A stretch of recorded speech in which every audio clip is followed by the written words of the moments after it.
دا د بلوچستان د لسو کډوالو پنډغالیو څخه یو د سرانانو کیمپ دی چې د افغانستان د سرحدي پولې چمن څخه د 90 کیلومتره په واټن باندې په 1981 کې د روس لخوا پر افغانستان باندې له برید وروسته پرانستل شوی دی.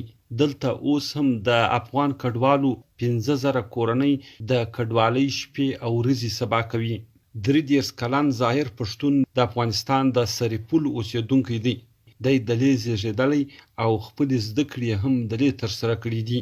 وی کچيري امنیتي وضع او د ژوند اسانتیاوي برابرې سي بېرته هم افغانستان ته د تګ لپاره لیوال دی. خصوصا په سرپل کې چې زه خپل مځکه یادوري کوي سم به سود ورته وای زموږ حالت 12.5 جریبه مځکه د چې دا اوس پیلن قبضه ده پر هغه ځای باندې د خلکو کورونه جوړ کړي دي ځایونه جوړ کړي دي. کچيري په افغانستان کې د خیر سره د حکومت قائم او دایم سي او جوړ سي او موږ افغان کډوال په افغانستان کې ټاک ټوک نه وي نور موږ د پاکستان د خپل اسلامي ورور هېواد څخه خدای پاماني کو او خپل وطن ته ځو.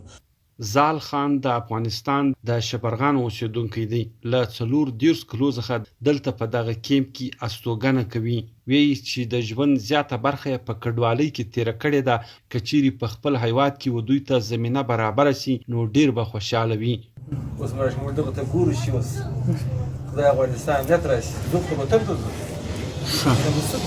خپل وطن و د کوم څه د خوښ ونه تیریږي دا خو نه راکې نو ګار نه موټر سره شي است مینه برکې ځای برکې ځکه برکې شي بر سره کینو و چې موږ غواړو اته چې وځه نو وطن خو هغه دینه خو نه خلک وکړي نور 55 کلن محمد آغا اسحاقزی له تیرو 15 کلو څخه دلته په بلوچستان کې د کډوالۍ ژوند کوي. وی چې هر کله کابل حکومت کډوال له پامه غورځولي دي خو له موجوده حکومت څخه غوښتنه کوي چې د دوی د بیا د ستنېدو او د ستونزو د هوارولو لپاره دي عملی ګامونه واخیستل سي.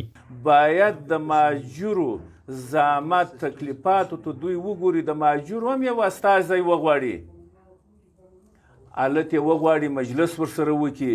باید ودیو ته هم یو شعبه ورکول سي وزارت ورکوي بله شعبه ورکوي هر شی چې ورکوي باید د ماجورو سره دوی هم یو غم شریکي وکړي پر یو حالات یې پوښتنه وکړي د ماجورو ستونزې وویني چې را دي سي ورته مجلس دی ورسره وکړي خبرې دی ورسره وکړي چې د ماجورو څه حالات دی. په پاکستان کې د افغان کډوالو 450 کیمپونه موجودیت لري چې په دې کې رجسټرډ افغان کډوال 14 لکه دي. په غیر قانوني ډول باندې هم موجودیت لري.